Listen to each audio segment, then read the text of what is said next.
आज हम लोगों को राम जन्म भी करना है।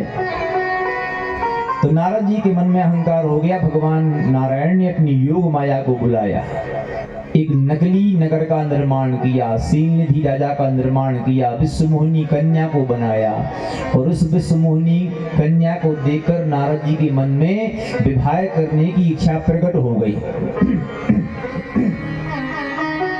नारद जी की दृष्टि जैसे उस कन्या पर पड़ी, नारद जी सब कुछ भूल गए।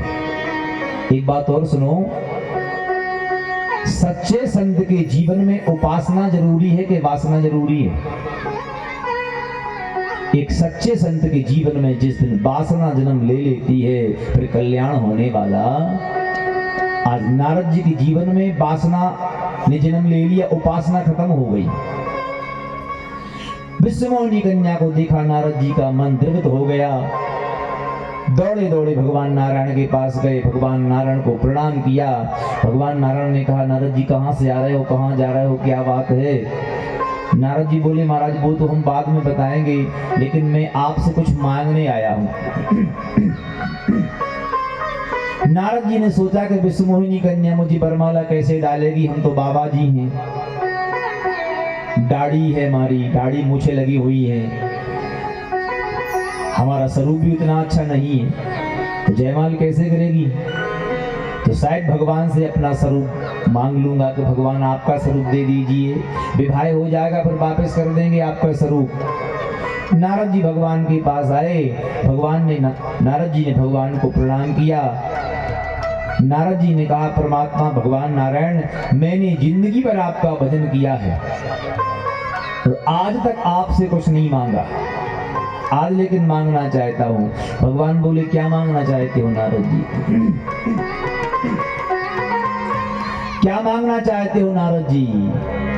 आपन रूप देहो प्रभु मोहि, आपन रूप देहो प्रभु मोहि, आपन रूप देहो प्रभु मोहि, आपन रूप देहो प्रभु मोहि, आपन रूप देहो प्रभु मोहि, आपन रूप देहो प्रभु मोहि।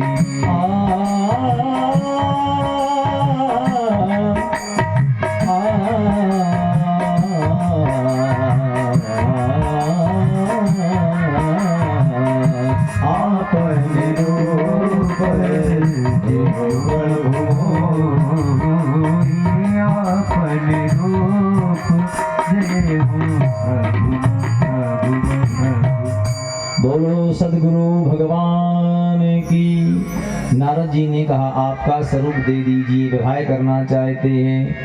भगवान बोले, नारद जी विवाह करना चाहते हो, तुम पढ़े लिखे महात्मा हो, तुम ये जानते हो कि शादी करने में एक कन्या की आवश्यकता होती है।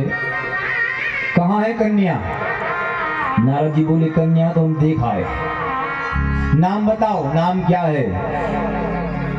लोक रीति में ऐसा होता है कि जो पुत्र होता है, होने वाली पत्नी का अपने पिता के सामने नाम नहीं लेता, शर्माता है।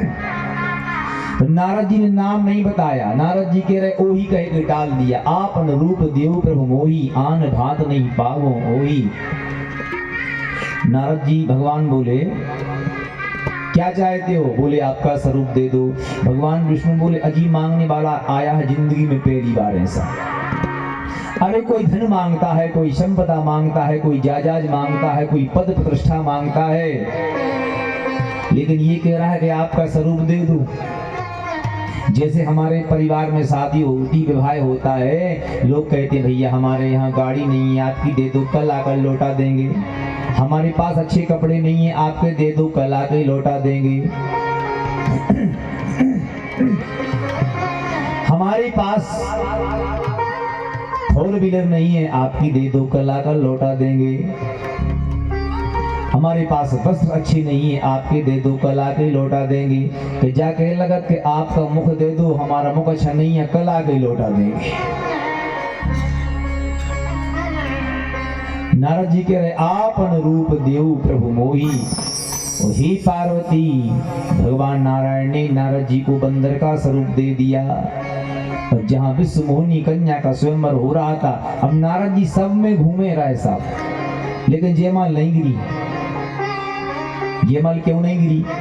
बहुत देर हो गई जब जयमाल नहीं गिरी, तो भगवान शंकर की गण वहां उपस्थित थे। नारद जी ने कहा क्यों भैया, जा बताओ कि हम अच्छे लग रहे कि नहीं लग रहे? गण बोले महाराज अच्छे तो आप अबे भी लग रहे हो, और नहीं मान रहे तो फिर दर्पण देख लो तनक। राम कथा शिक्षा देती है, अगर कोई ज्यादा बड़ाई करे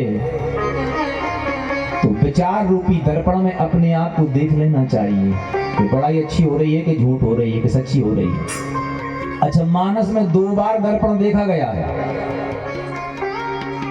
मानस में दशरथ जी ने दर्पण देखा, लेकिन दशरथ जी धोखा नहीं खाए, नारद जी धोखा खा गए।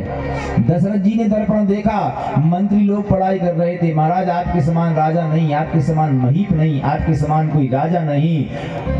तो दशरथ जी ने बगल में से दर्पण उठाया, अपने आप को देखने लगे। श्रवण समीप भये सुत केसा, मनम जरठपन असुपदेशा, नृप जुबराज राम कहूँ देहु, जीवन जन्म लाभ तिन लेहु।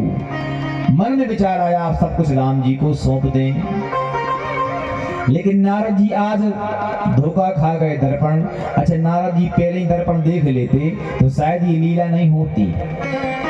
नारद जी बार बार कह रहे थे क्यों भैया हम सुंदर नहीं लग रहे का? गण बोले महाराज सुंदर लग रहे हो, नहीं मानते फिर ना देख लो आप। और जैसे ही नारद जी ने दर्पण देखा, भयंकर बंदर का स्वरूप देखा, क्रोध का पारावार नहीं रहा। भगवान विष्णु को ना जाने क्या क्या कह डाला। और इतने में भगवान शंकर ने कहा हे पार्वती, इतने में भगवान नारायण आए और लक्ष्मी जी का पानी ग्रहण करके चले गए। क्योंकि एक बात और सुनो, लक्ष्मी तो नारायण की होने वाली और किसी की नहीं होती। लक्ष्मी जी तो केवल भगवान नारायण की है।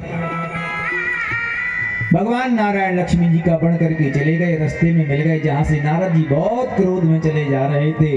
और देखा सामने भगवान जयमाला डाले हुए हैं, बनमाला पहने हुए हैं, बड़े बड़े नेत्र हैं भगवान नारायण के, मकराकृत कुंडल और पीताम्बरी धोती बढ़िया, और ऐसा स्वरूप शोभायमान हो रहा था। नारद जी को देखकर बहुत क्रोध आया, एक एक करके गालियां देना शुरू किया। तुम किसी का भला नहीं कर सकते हो, तुम किसी का घर नहीं बचवा सकते हो। अरे समुद्र का मंथन हुआ तो सबसे पहले जहर निकला, तुमने महादेव को पिलवा दिया। तुम कपटी हो, कपट करते हो, देश भाव करते हो।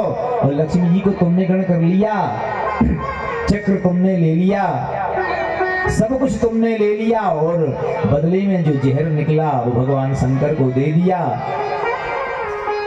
तुम छल करते हो, छलिया हो।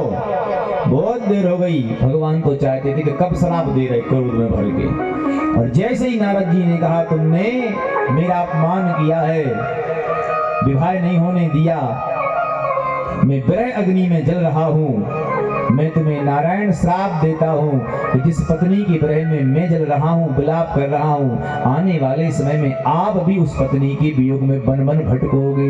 बोलो सद्गुरु भगवान की। जैसे ही नारद जी ने जल छोड़ा भगवान नारायण पर, गोस्वामी जी कहते हैं तहां रमाना राजकुमारी। जब हरी माया, भगवान ने माया को हरण किया, नारद जी ने देखा सब कुछ खत्म हो गया, कुछ नहीं, चरणों में गिर पड़े नारद जी। भगवान ने कहा अब जो होना था सो हो गया। तो श्राप लगा भगवान नारायण को, और उसी श्राप को पूरा करने के लिए भगवान नारायण का अवतार होता है। ये दूसरा कारण है, ये दूसरा कारण है भगवान का अवतार लेने का। भगवान शंकर ने कहा एक तीसरा कारण और है।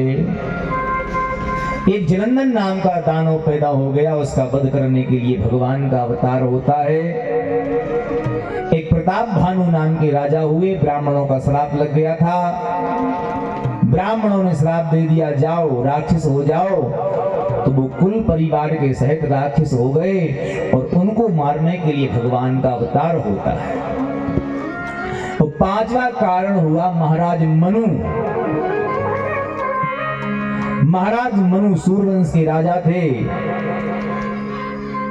अच्छा एक बात और सुनो, महाराज मनु के जीवन में सब कुछ है,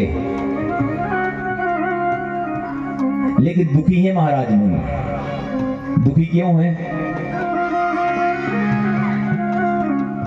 पुत्र भी आज्ञाकारी है, पत्नी भी आज्ञाकारी है, सब कुछ है महाराज मनु के परिवार में, लेकिन एक वस्तु का भाव है, भजन में मन नहीं लग रहा महाराज मनु का।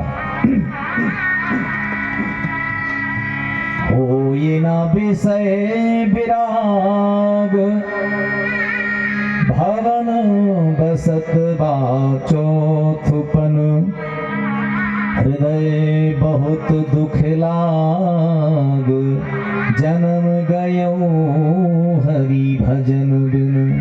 महाराज मनु सोच रहे मेरा पूरा जीवन चला गया, लेकिन भगवान की भक्ति में मन नहीं लगा। क्या करें, संसार में सब कुछ मिल जाए और भक्ति ना मिले तो हमारा जीवन बेकार है। भांति भांति लोग मिले, सब प्रकार के लोग मिल जाएं, सुख संपदा मिल जाए, सुख समृद्धि मिल जाए, अगर भगवान की भक्ति नहीं मिलती है तो हमारा जीवन किसी काम का नहीं। महाराज मनु सोच रहे सब कुछ है हमारे जीवन में, लेकिन भगवान नहीं मिले। एक दिन इतने भावुक हो गए महाराज मनु कि अपने बेटे को राजपद देकर वन में चले गए। बरबस राज सोतहि नृप दीना, बरबस राज सोतहि नृप दीना, बरबस राज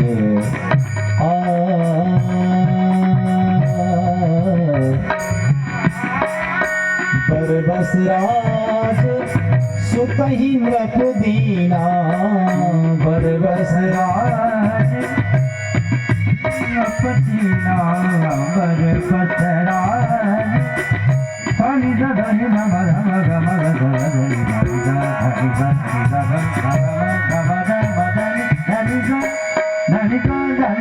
बरबस राज सुतहि नृप दीना, नारी समेत गगन बन कीना, बरबस राज सुतहि नृप दीना।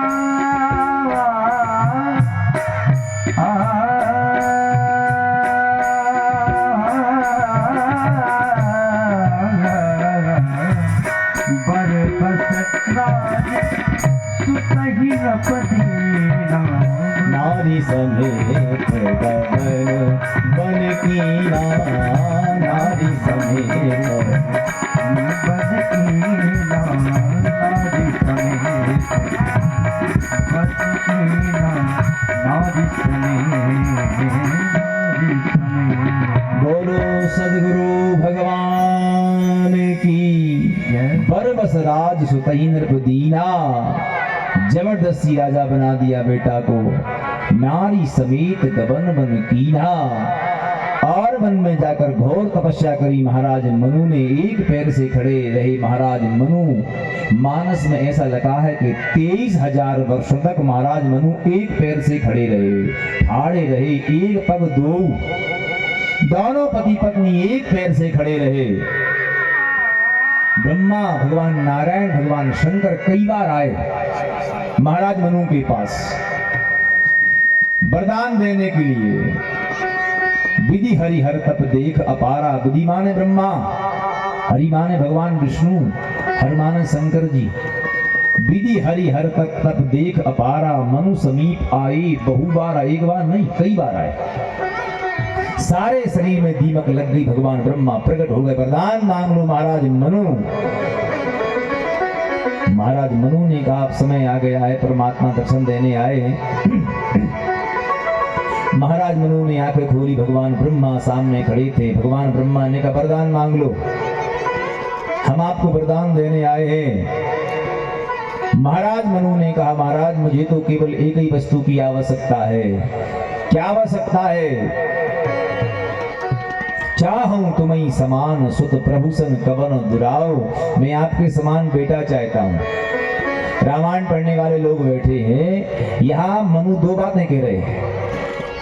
चाहूं तुम ही समान सुत। भगवान बोले हमें चाहते हो कि हम जैसा पुत्र चाहते हो? मनु कह रहे चाहें तुम ही, आपको भी चाहते हैं और आप जैसा बेटा भी चाहते हैं। चाहो तुम ही समान सुत प्रभु सन कवन दुराओ। भगवान ब्रह्मा ने कहा, भगवान नारायण ने कहा इस जन्म में संभव तो नहीं है ये बात। महाराज मनु बोले फिर क्या होगा? अच्छा एक बात और सुनो, बिना कर्म के भगवान मिलने वाले, बिना पुरुषार्थ के संसार में कोई भी वस्तु मिलने वाली नहीं है। ये सब कुछ फ्री में नहीं हो जाता, इसके लिए मेहनत करना पड़ती है, संतों की सेवा करना पड़ती है, परोपकार करना करता है, पुरुषार्थ करना पड़ता है। 26 वर्षों से महायज्ञ हो रहा है। ये सदगुरु भगवान की तपस्थली है, यहाँ गुरुदेव भगवान ने पुरुषार्थ किया है, उसका फल हम लोगों को मिल रहा है।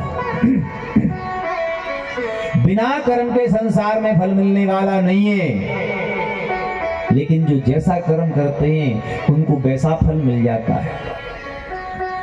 बोलो सीताराम, जोर से बोलो। भैया लोग नहीं बोल रहे। भगवान की कथा में इतनी कंजूसी करती हूँ आप लोग। अब शादियां का सीजन आने वाला है, रात में बुलाऊ आ जाए मटे आने को, फिर देखो फिर तो माताएं बहनें जोर जोर से बैरागी लेला और सन्यासी लेला पता नहीं का बोला।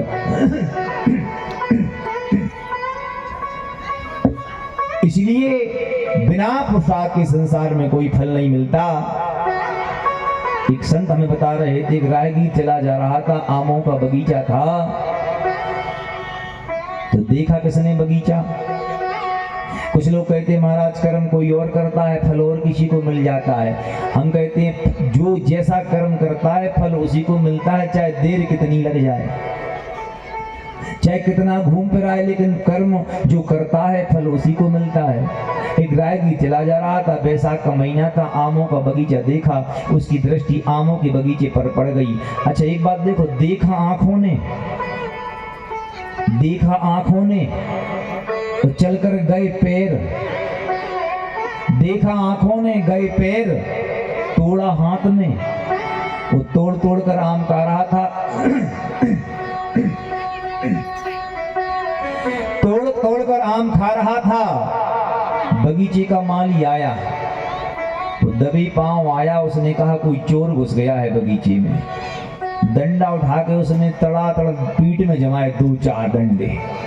अब ये पीठ बेचारी फ्री में पिट रही। बोलो भाई, पीठ ने तो कोई काम नहीं किया था, कोई कर्म नहीं किया था। अरे आंखों ने किया था देखने का कर्म। कुछ लोग बोले देखो देखो आंखों ने कर्म किया था, पीठ बेचारी फ्री में पिट गई।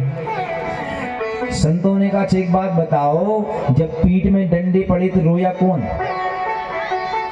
जब पीठ में डंडे पड़े तो आंसू कहां से निकले? बोलो भाई, आंखों से आंसू निकले तो कर्म किसने किया था?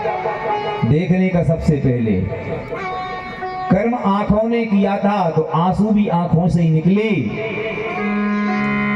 इसलिए जो जैसा कर्म करेगा, पुरुषार्थ करता है, वैसा फल मिल जाता है। कर्म प्रधान बेस करी राम।